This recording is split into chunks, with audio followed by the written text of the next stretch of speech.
యోసేపు కూడా అనుకోవచ్చు, నేను నా తండ్రి దగ్గర ఉంటే ఎంత ప్రేమిస్తాడు, విచిత్ర వర్ణములు కలిగిన వస్త్రము నాకే ధరింపజేశాడు, ఎంత ఆహ్లాదకరమైన జీవితమో. కానీ అది కాదు ప్రభు ఉద్దేశము. యోసేపు పట్ల దేవుని ఉద్దేశం ఏంటంటే, ఒక రోజు వస్తుంది, ఆకలికి అనేక మంది ప్రజలు చనిపోయే పరిస్థితి వస్తుంది.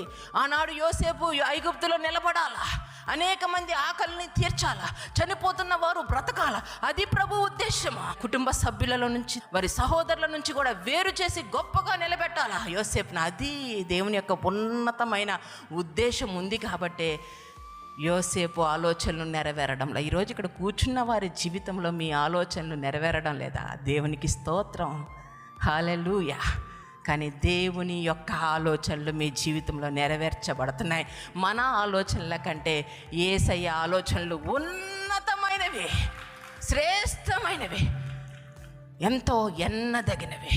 మనం ఎంతెంతలో ఆలోచిస్తామండి, మన దేవుడు ఎంతో గొప్పగా అద్భుతాలు మనకు అనుగ్రహించాలని ఆశించే దేవుడు.